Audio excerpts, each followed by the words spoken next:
Béni soit le Dieu et Père de notre Seigneur Jésus-Christ pour cette nouvelle vidéo, le choix du conjoint. J'aimerais véritablement refaire une troisième partie sur ce sujet très sensible et fondamental, capital, le choix du conjoint. Alors, comme dirait l'apôtre Paul, je ne me lasse pas de vous rappeler les mêmes choses car cela est salutaire. Voilà pourquoi j'ai jugé bon de pouvoir faire une troisième partie sur le choix du conjoint afin de pouvoir expliquer avec plus de passages à l'appui pour pouvoir asseoir justement la pensée sur les Écritures avec la doctrine du Seigneur pour que nous puissions véritablement comprendre la pensée du Seigneur afin de ne pas justement nous laisser ébranler et de ne pas justement sortir du cadre biblique. Vous savez, Satan sait que si on se marie avec la mauvaise personne, eh ben, on sort de la destinée de Dieu, on sort du plan que Dieu avait prévu pour nous. Mais bien évidemment, les plans de Dieu sont infaillibles et les plans de Dieu arriveront toujours à exécution. Toutefois, il faut que nous puissions nous soumettre à la volonté de Dieu afin que les plans de Dieu se réalisent et s'accomplissent dans nos vies. Et il est capital, il est fondamental de pouvoir comprendre et de pouvoir savoir comment discerner la personne que Dieu a prévue pour nous selon les Écritures. Je parle bien dans un premier temps selon les Écritures. Parce qu'après, bien évidemment, il y a des prophéties et des songes et nous allons le voir par la suite. Mais j'aimerais dans un premier temps voir avec les Écritures que nous puissions comprendre le choix du conjoint. Alors il y a une chose qu'il faut savoir, c'est que l'homme que tu dois choisir, ma soeur, doit être à la ressemblance de Jésus-Christ. Comme il est écrit dans Éphésiens chapitre 5, mariez, aimez vos femmes comme Christ a aimé l'Église. C'est-à-dire que lorsque tu vas voir l'homme qui sera ton mari, ton futur, il doit ressembler à Jésus. C'est-à-dire qu'il doit s'efforcer à ressembler à Jésus au niveau de l'amour, au niveau des caractères, au niveau des fruits. Et lorsque, mon frère, tu veux savoir si la sœur avec qui tu vas être, c'est elle qui va être la femme selon Dieu, tu dois voir tout simplement si elle ressemble à l'Église. Car il est écrit dans Éphésiens 5 toujours, de même que les femmes soient soumises à leur mari en toutes choses, de même que l'Église est soumise à Christ, de même aussi les femmes doivent être à leur mari en toutes choses. C'est-à-dire que lorsque on regarde une femme vertueuse, une femme selon Dieu, on doit voir l'Église, on doit voir les caractéristiques de l'Église. Et quelles sont les caractéristiques de l'Église? Elle est cachée en Jésus-Christ, selon Colossiens chapitre 3. Elle est derrière son époux qui est Christ. Elle est soumise à Christ en toutes choses et elle fait la volonté de son époux qui est Jésus-Christ de Nazareth. C'est vraiment capital de comprendre ces choses. On va prendre justement un premier passage dans 1 Corinthiens chapitre 7. Il y a beaucoup de passages que nous allons lire aujourd'hui parce que j'aimerais véritablement que cette pensée soit assise dans les Écritures. Nous sommes dans 1 Corinthiens chapitre 7 à partir du verset 39. Il est écrit: une femme est liée aussi longtemps que son mari est vivant, mais si le mari meurt, elle est libre de se marier à qui elle veut, seulement que ce soit dans le Seigneur. Voyez-vous, le mariage doit se faire dans le Seigneur. C'est-à-dire que le chrétien qui rentre dans le mariage doit déjà comprendre qu'il n'y a pas de mariage avec les inconvertis. Je ne parle pas dans le cas de figure où des chrétiens se sont mariés avec des païens quand eux, ils étaient eux-mêmes païens et par la suite, ils ont rencontré le Seigneur. Je m'adresse véritablement aux personnes qui ne sont pas encore engagées afin qu'ils puissent comprendre cela. Et pour ceux qui sont avec des inconvertis, je vous exhorte et je vous encourage véritablement à prier pour votre conjoint afin qu'il se convertisse, et car la prière du juste a une grande efficacité. Et je m'adresse véritablement à ceux qui ne sont pas encore engagés. Ils doivent véritablement comprendre que le mariage, c'est dans le Seigneur que ça se fait. Il n'y a pas de mariage avec les païens. Il n'y a pas de mariage avec les inconvertis. On ne se met pas avec les gens du dehors, mais on se met avec les gens de la maison. Et encore, quand il est écrit que le mariage doit se faire selon le Seigneur, c'est très profond. C'est-à-dire que ce n'est pas avec des chrétiens qui se disent soi-disant chrétiens, qui portent le nom de chrétiens, mais qui vivent une vie mondaine, qui aiment le monde et qui jouissent avec les délices et les plaisirs de ce monde, qui ont la pensée de ce monde et qui aiment le monde, qui aiment la terre, qui aiment et qui servent Mammon, qui servent Baal et Astarté. Quand Paul ici parle du mariage qui doit se faire dans le Seigneur, il est question d'un frère ou d'une sœur qui a la crainte de Dieu, qui a le cœur circoncis, qui s'efforce de marcher dans la sanctification et surtout qui garde la parole de Dieu. Surtout qui garde la parole de Dieu. Nous sommes dans 2 Corinthiens, chapitre 6, à partir du verset 14. Il est écrit: ne vous mettez pas avec les infidèles sous un joug étranger, car quel rapport y a-t-il entre la justice et l'iniquité? Ou qu'y a-t-il de commun entre la lumière et les ténèbres? Quel accord y a-t-il entre Christ et Bélial? Ou quelle part y a-t-il entre le fidèle et l'infidèle? Quel rapport y a-t-il entre le temple de Dieu et les idoles? Car nous sommes le temple du Dieu vivant. Comme Dieu l'a dit, j'habiterai et je marcherai au milieu d'eux.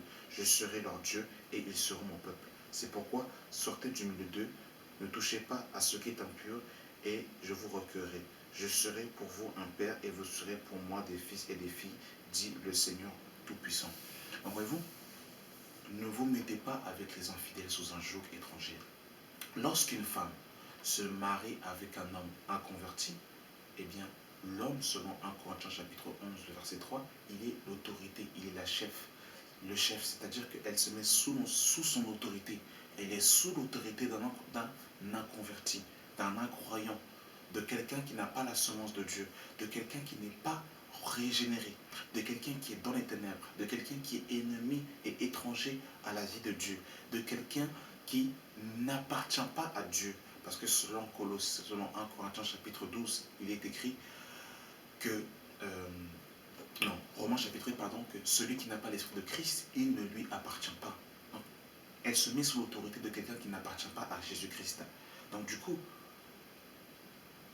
quand Paul nous dit par exemple, dans 1 Corinthiens chapitre 14, 1 Corinthiens chapitre 14, vous allez voir, vous allez comprendre un peu quel bémol il peut avoir le fait d'être avec un inconverti.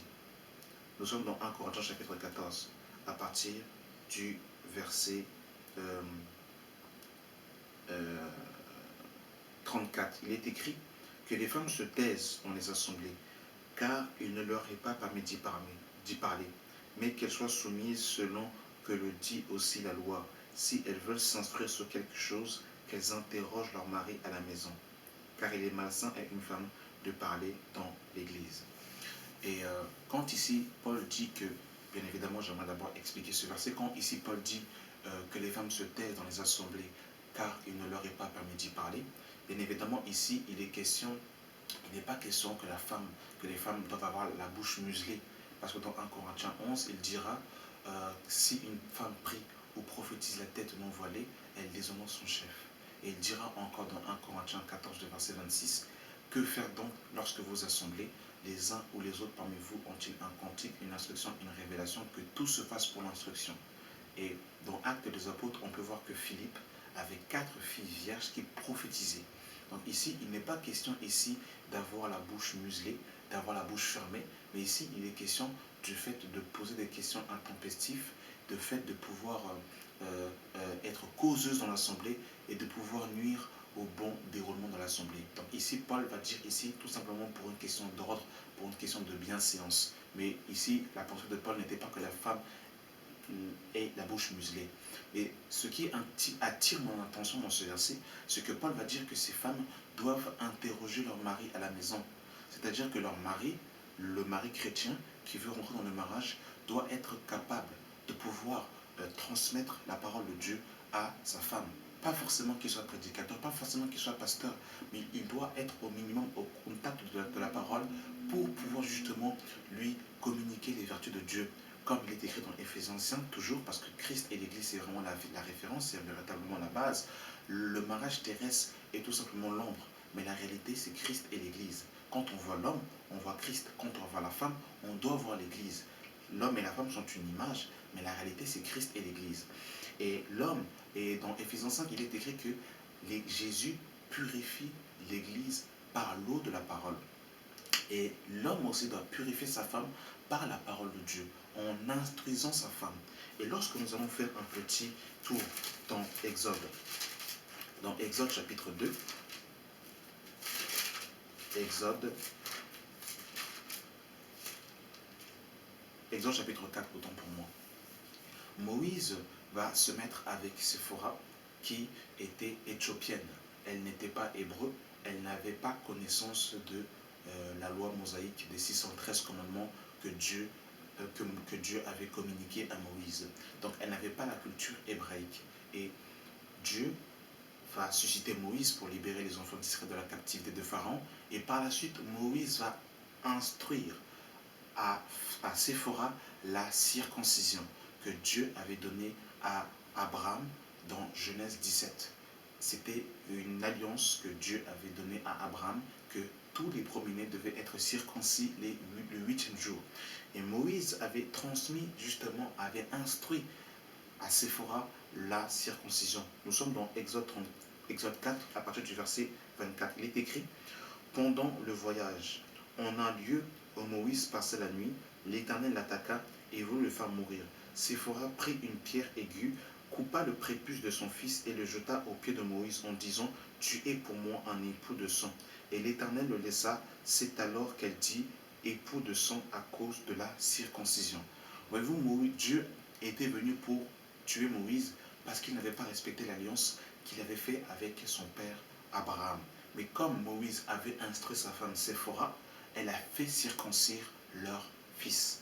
Donc voyez-vous pourquoi il est important que l'homme puisse instruire sa femme, parce que ça peut même être salutaire pour l'homme. Voyez-vous?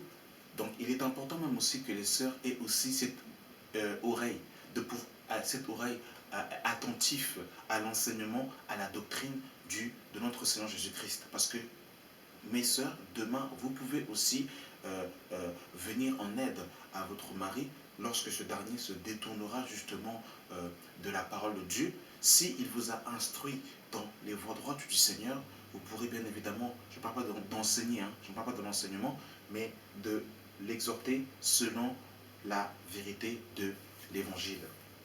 Et nous allons toujours prendre des passages par rapport au choix du conjoint. Nous sommes dans Exode chapitre 34. Exode 34, le Seigneur va dire une chose capitale.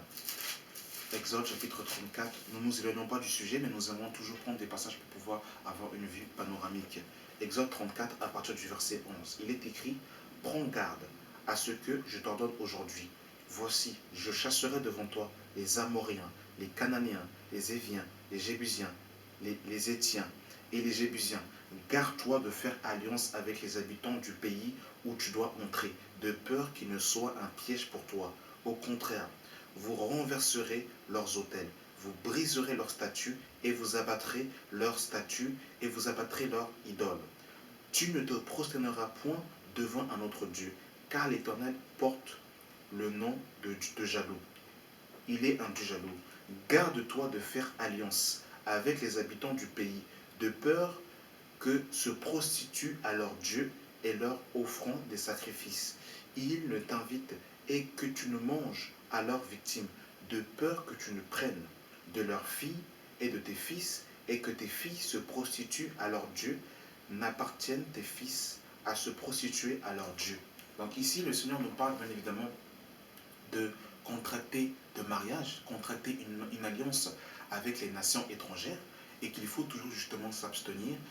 Il faut s'abstenir justement de faire alliance avec les nations étrangères. Et Dieu va reprendre cette pensée dans Deutéronome chapitre 7. Dans Deutéronome chapitre 7, à partir du verset 1, il est écrit: lorsque l'Éternel ton Dieu t'aura fait entrer dans le pays dont tu vas prendre possession, et qu'il chassera devant toi beaucoup de nations, les Étiens, les Girgasiens, les Amoréens, les Cananéens, les Éviens, les Phérésiens, les Jébusiens, 7 nations plus nombreuses et plus puissantes que toi. Lorsque l'Éternel ton Dieu te les aura livrés et que tu les auras battus, tu les dévoreras par interdit. Tu ne traiteras point d'alliance avec elles et tu ne feras point grâce. Tu ne contracteras point de mariage avec ces peuples. Tu ne donneras point tes filles à leurs fils. Tu ne prendras point leurs filles à tes fils. Car ils détourneraient de moi tes filles, tes fils, qui serviront d'autres dieux, et la colère de l'Éternel s'enflammera contre vous. Il te détruira promptement. Voici, au contraire, comment vous agirez à leur égard. Vous renverserez leur autel, vous briserez leurs statues, vous abattrez leurs idoles et vous brûlerez au feu leurs images taillées. Alors, voyez-vous, ici, c'était une représentation que Dieu disait aux enfants d'Israël de ne pas avoir de relation avec les nations païennes. Pour la simple et bonne raison que lorsqu'un chrétien se met, alors qu'il est conscient de toutes ces réalités spirituelles, qu'il se met avec justement les nations païennes, forcément au bout d'un moment, il finira par, le feu de Dieu qui est en lui finira par s'éteindre et il finira par adorer les divinités étrangères. Et ça, bien aimé dans le Seigneur, nous ne sommes pas plus forts que Dieu. Des fois, nous croyons avoir une sagesse plus forte que Dieu. Et on va voir qu'il y avait un homme qui se croyait plus sage que Dieu et qui s'en est mordu les doigts. Nous sommes dans Josué chapitre 23, à partir du verset 11. Il est écrit, « Veille donc attentivement sur votre âme, afin d'aimer l'Éternel votre Dieu. Si vous vous détournez et que vous vous attachez au reste de ces nations qui sont demeurées parmi vous, si vous vous unissez à elles par des mariages, et si vous formez ensemble des relations, soyez certains que l'Éternel votre Dieu ne continuera pas à chasser ces nations devant vous, mais elles seront pour vous un filet et un piège, un fouet à vos côtés et des épines pour vos yeux, jusqu'à ce que vous ayez péri au-dessus de ce bon pays que l'Éternel votre Dieu vous a donné. » Et percer les yeux, ça nous fait penser à, bien évidemment, Samson. Samson qui s'est mis avec Dalila. Dalila qui était une femme étrangère.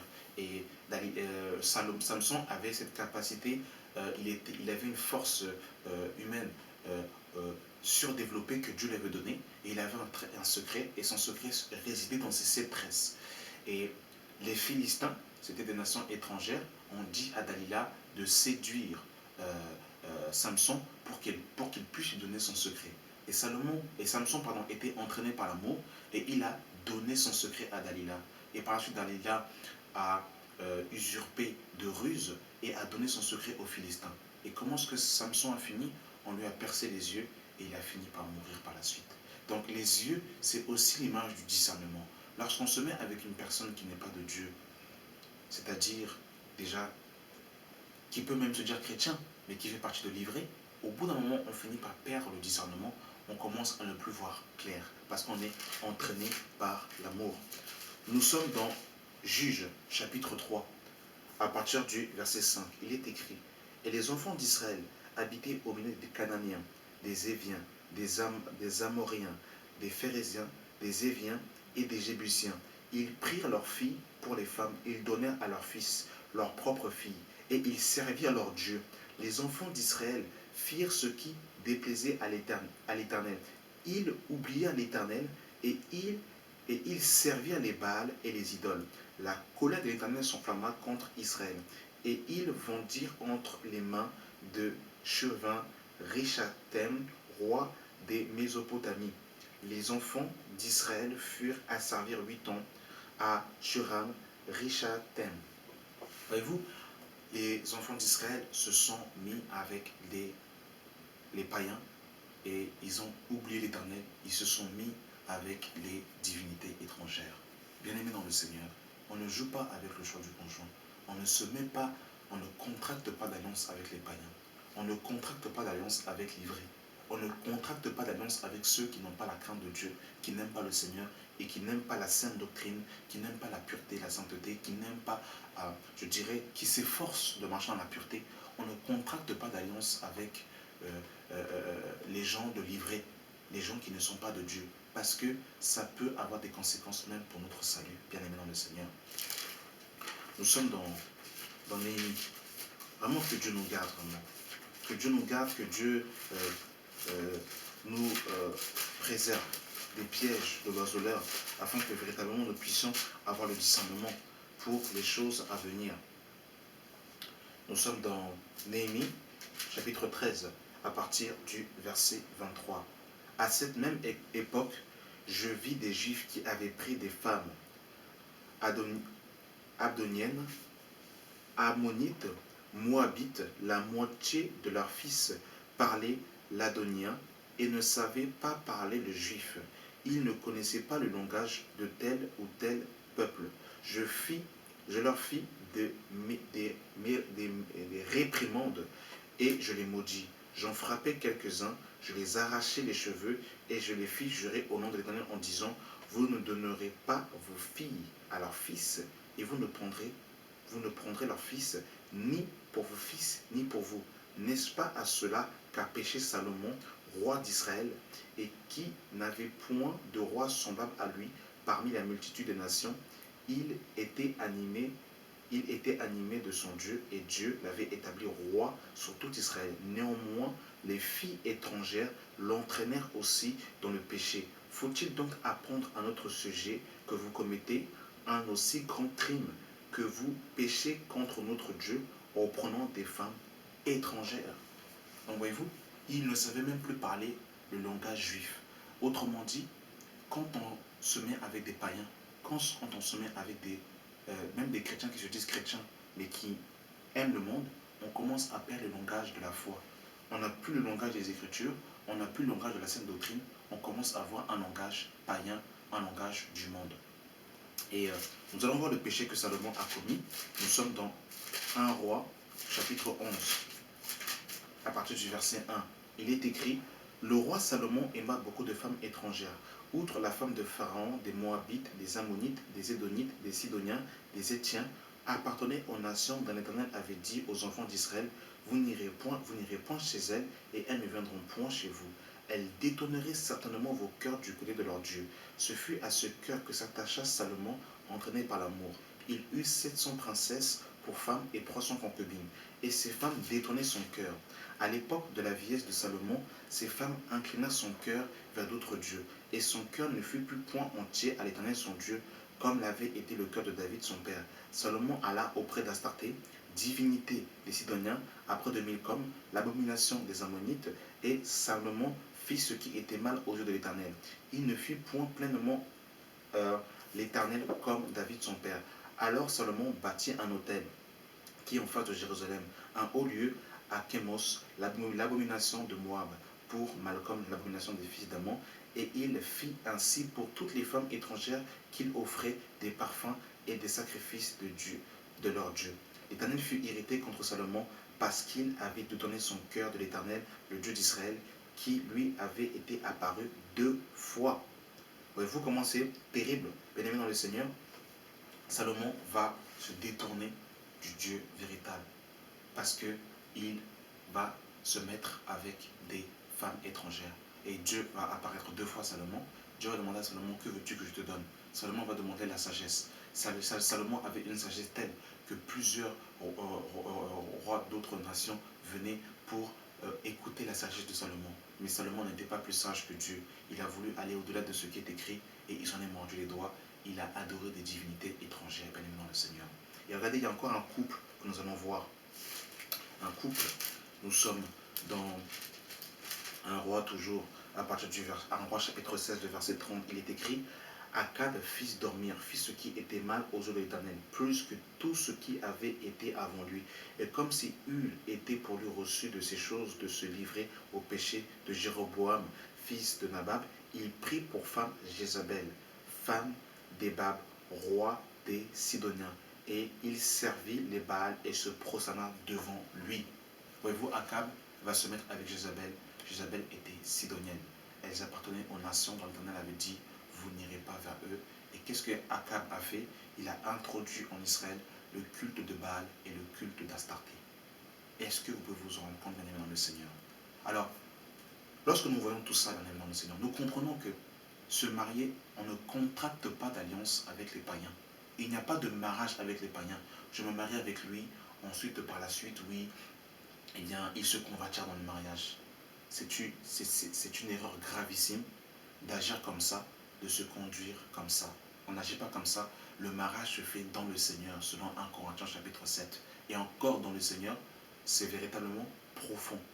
Parce que même ceux qui se disent chrétiens, même ceux qui se disent enfants de Dieu, celui qui n'aime pas la parole de Dieu, celui qui ne veut pas se soumettre à la parole de Dieu, si un homme, si mon frère, tu vois qu'une sœur n'a pas ce cœur qui se soumet à la parole de Dieu, elle ne se soumettra pas à toi. Parce qu'elle ne se soumet pas déjà à Dieu, ce n'est pas à toi qu'elle va se soumettre. Il faut que la sœur que tu vas choisir, mon frère, ait ce cœur qui se soumet à la parole de Dieu. Ce cœur qui cherche à s'incliner devant les oracles, les préceptes du Seigneur.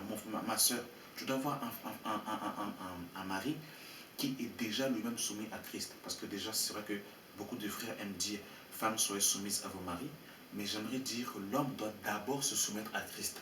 Parce que dans la soumission qu'il aura de Christ, il recevra l'amour de Christ et il la déversera sur sa femme. Mais si un homme ne se soumet pas à Christ, il ne pourra pas aimer sa femme comme Christ a aimé l'Église. Donc il faut que l'homme ait les fruits de l'esprit, le caractère de Christ, qu'il cherche, pas forcément qu'il soit prédicateur, mais qu'il s'efforce à chercher la volonté de Dieu afin de l'instruire et de la communiquer à sa femme et à ses enfants. Selon les oracles du Seigneur, c'est très important dans le Seigneur. La parole de Dieu va nous dire par exemple que la femme sage bâtit sa maison, mais la sorcière la renferme de ses propres mains. Alors mon frère, si Dieu t'a dit que apparemment c'était elle ta femme, mais que elle passe son temps à faire du shopping, elle passe son temps à faire du make-up, elle passe son temps à regarder les séries télévisées, elle n'est jamais à la maison, elle ne veut même pas être attachée au son domestique, elle ne veut même pas, elle n'a même pas ce cœur justement d'éduquer des enfants, elle n'a pas ce cœur d'aimer son mari. Mon ami dans le Seigneur, je te dis la vérité, il faut revoir ta vision, parce que même si, même, même, même si Dieu parle en vision, en révélation, eh bien tout ce qu'il dira, ça va toujours cadré avec les Écritures. Et moi personnellement, je me méfie des songes et des visions. Et Dieu m'a dit, je ne dis pas que Dieu ne peut pas parler par des songes et des visions, parce que la parole de Dieu nous dit que Dieu parle cependant, tantôt d'une manière, tantôt d'une autre, mais il en y prend en garde. Mais quand Dieu parle, ça va toujours cadrer avec les Écritures. Donc, l'exemple que j'ai pris, si Dieu te parle, te montre une sœur, eh bien, ça va cadrer avec les vertus. On va prendre par exemple 2 passages par rapport à la femme selon Dieu. On va prendre Proverbe. Que Dieu nous aide véritablement. Que Dieu nous aide. Proverbe 14, verset 1. La femme sage bâtit sa maison et la femme insensée la renverse de ses propres mains. Par exemple, si Dieu te montre une sœur, et bien forcément, quand Dieu va te montrer cette sœur, si c'est vraiment Dieu, elle aura dans son cœur le ministère de la maison, du foyer. Parce que la femme sage bâtit sa maison. Alors ce ne sera pas une sœur qui passera son temps dehors, qui passera son temps à vouloir être une prophétesse, aller d'église en église, pour aller confronter les prophètes de Baal. Ce ne sera pas une prophétesse, ça ne sera pas une Jézabel, déjà dans un premier temps. Donc ça, il faut déjà que ce soit clair dans nos têtes. Il faut véritablement que ce soit clair. Et la femme que Dieu va te donner, ce sera un don de Dieu. Tu n'auras pas besoin d'aller d'église en église pour faire du casting. Proverbe 19, le verset 14. On peut hériter de ses pères une maison et des richesses, mais une femme intelligente est un don de l'Éternel. Donc l'homme, selon Dieu, doit rester justement à sa place, à craindre l'Éternel, et c'est le Seigneur lui-même qui lui ramènera sa femme. De même que Dieu a fait plonger Adam dans un sommeil, et quand Adam s'est réveillé, il a ramené Ève vers Adam. De même que Rebecca a été ramenée vers Isaac. Isaac était dans les champs, autrement dit, il était à l'œuvre, il travaillait. Et le serviteur d'Abraham a ramené Rebecca vers Isaac, bien-aimé dans le Seigneur. Donc, c'est très important de comprendre cela. Proverbe 21, le verset 9.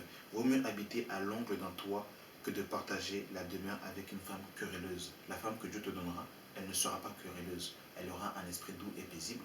Bien forcément, même si elle a des défauts au niveau de son caractère, mais elle s'efforcera de pouvoir travailler son caractère afin de ne pas être une femme querelleuse. Parce que Dieu ne donnera pas à son fils une femme querelleuse. C'est important de comprendre cela. Et je suis dans Tite chapitre 2. Ensuite, on va parler un peu des frères, bien évidemment, pour être dans la justice. On ne va pas parler que des sœurs. On va parler des frères. Tite 2, le verset 3. Dit que les femmes âgées doivent aussi avoir l'extérieur qui convient à la sainteté. Donc, la femme que Dieu va te donner cherchera à avoir une apparence décente, d'être ni médisante, ni abonnée aux excès de vin, qu'elle doit donner de bonnes instructions dans le but d'apprendre aux jeunes femmes à aimer leur mari et leurs enfants, à être retenues, chastes, occupées aux soins domestiques, bonnes, soumises à leur mari, afin que la parole de Dieu ne soit pas blasphémée. Donc, même si elle n'a pas cette perfection, mais son cœur va toujours aspirer dans ce sens, dans cette direction. Mais si ta future veut ressembler à Rihanna, à Nicki Minaj, là il y a un problème, bien aimé dans le Seigneur. Il faut revoir ton songe, il faut revoir ta vision. Il y a un problème. Et le mari que Dieu te donnera, comme on a vu précédemment pour le cas de Moïse, il va chercher, dans un premier temps, à enseigner sa femme selon la saine doctrine. Il va aimer sa femme, c'est-à-dire qu'il va la respecter, Et on va voir Éphésiens chapitre 5 pour voir un peu comment est-ce que les hommes doivent se comporter par rapport à leurs femmes. Éphésiens chapitre 5, à partir du verset 25. Il est écrit: Marie, aimez vos femmes comme Christ a aimé l'Église et s'est livré lui-même pour elle afin de la sanctifier après l'avoir purifiée par l'eau de la parole, afin de la faire paraître devant lui, cette Église glorieuse, sans tache, ni ride, ni rien de semblable, mais sainte et irrépréhensible. C'est ainsi que les maris doivent aimer leurs femmes comme leur propre chair. Donc on voit la dimension de l'amour que l'homme doit avoir. Il doit aimer sa femme comme sa propre chair. Celui qui aime sa femme s'aime lui-même, car jamais personne n'a haï sa propre chair, mais il la nourrit et en prend soin, comme Christ l'a fait pour l'Église. Il la nourrit et en prend soin. Donc, bien aimé dans le Seigneur, quand un homme veut marier une femme, eh bien, il doit quand même aussi s'efforcer de quand même chercher quand même un travail, parce qu'on dit il la nourrit, il en prend soin. Donc on ne nourrit pas sa femme avec Matthieu chapitre 4, le verset 4. Voyez-vous, on doit quand même aussi être quand même, avoir une certaine situation. Je ne dis pas qu'il faut être cadre, je ne dis pas qu'il faut être PDG, mais l'homme doit être un chef. Et le chef, c'est quoi? C'est quelqu'un qui prend ses responsabilités. C'est quelqu'un qui sait qu'il faut qu'il aille chercher à manger pour nourrir sa femme et ses enfants. C'est quelqu'un qui n'est pas comme Akab, c'est-à-dire qu'il se met en retrait et laisse sa femme prendre les devants, et lui, il est en arrière, il passe son temps à jouer à la console et à regarder les matchs de foot, et il n'est pas responsable. Il y a un problème, il doit être mature. Verset 30. Parce que nous sommes membres de son corps, étant de sa chair et de ses os. C'est pourquoi l'homme quittera son père et sa mère et s'attachera à sa femme, et les deux deviendront une seule chair. Donc l'homme quitte ses parents pour s'attacher à sa femme et former une seule chair avec elle. Mais l'homme dont il est question, c'est un homme mature. C'est-à-dire que dans sa tête, ce n'est pas un gamin. Dans sa tête, c'est-à-dire qu'il a cette maturité et il peut prendre des responsabilités, il peut gérer un foyer, il peut gérer sa femme. Et quand un homme prend une femme, il prend une vie, il prend une âme que le Seigneur lui prête. Et le travail de l'homme, c'est de pouvoir, il est comme le gardien, il est le berger de sa femme. Il doit conduire sa femme toujours dans les sentiers du Seigneur. Pour voir si un homme, ma soeur, cadre avec la parole de Dieu, il faut voir les conseils qu'il te donne. Est-ce qu'il te donne des conseils qui sont toujours en rapport, en adéquation avec la parole de Dieu? Comme Moïse l'a fait pour Séphora, sa femme. C'est très important. C'est vraiment capital. Instruire sa femme dans les sentiers du Seigneur, dans les voies droites de Dieu. C'est très important, c'est capital, bien aimé dans le Seigneur. C'est important. C'est important. Voyez-vous? Ce mystère est grand, je le dis, par rapport à Christ et l'Église. Du reste, que chacun de vous aime sa femme comme lui-même et que la femme respecte son mari. C'est capital de comprendre ça. L'homme doit aimer sa femme. Et dans l'amour, il y a le respect. Et dans cet amour, il peut préparer pour sa femme. Même si ce n'est pas écrit, il peut préparer pour sa femme. D'ailleurs, les premiers diacres dans Acte 6 étaient des hommes, ils servaient aux tables. Christ a lavé les pieds de ses apôtres.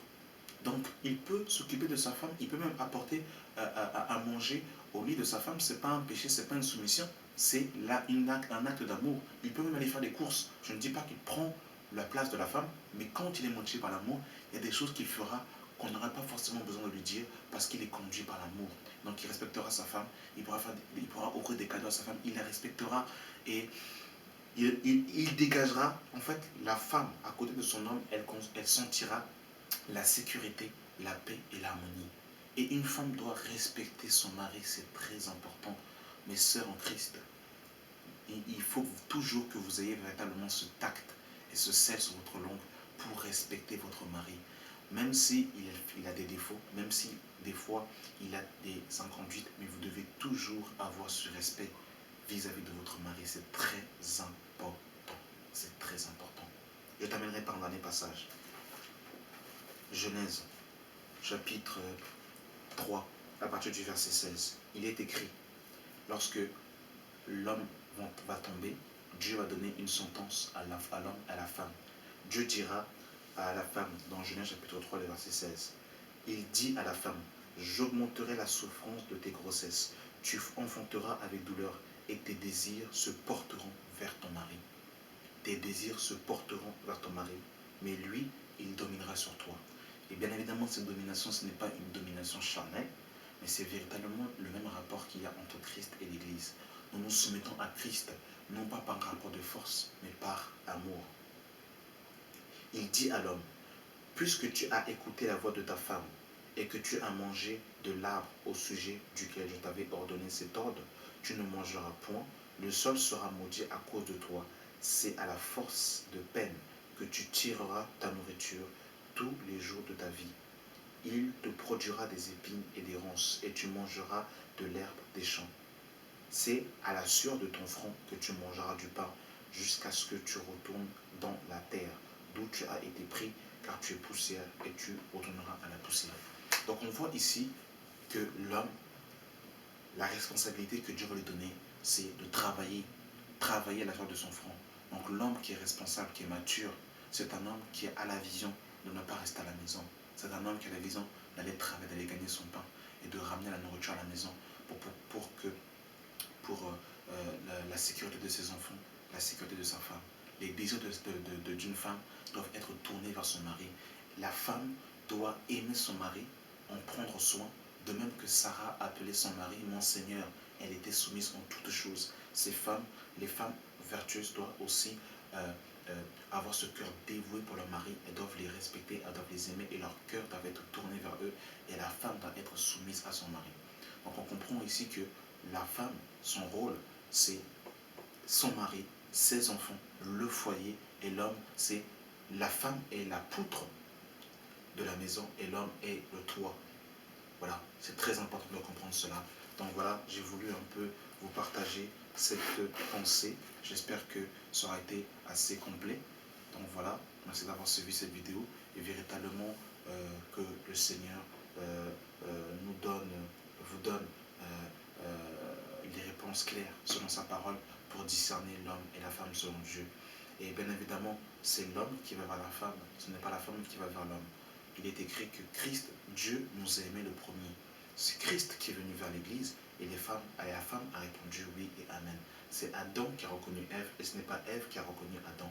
C'est Adam qui a donné le nom à Ève et ce n'est pas Ève qui a appelé Adam Adam. C'est très important de comprendre cela pour ne pas changer la hiérarchie, pour ne pas être séduit par le monde. Donc ma soeur, si Dieu t'a mis à cœur un homme, eh ben, mets-toi en prière et Dieu, si c'est la volonté de Dieu, Dieu disposera pour que le frère puisse venir vers toi. Et bien évidemment, quand un frère va voir une sœur, il ne faut pas commencer avec Dieu m'a dit c'est toi, parce que ça braque les sœurs. Il faut, si c'est la volonté de Dieu, ça se fera naturellement. Bien évidemment, tout dans la pureté, dans la sainteté, dans la transparence. Et voilà. Donc merci d'avoir suivi cette vidéo et que le Dieu et Père de notre Seigneur Jésus-Christ soit avec vous. Amen.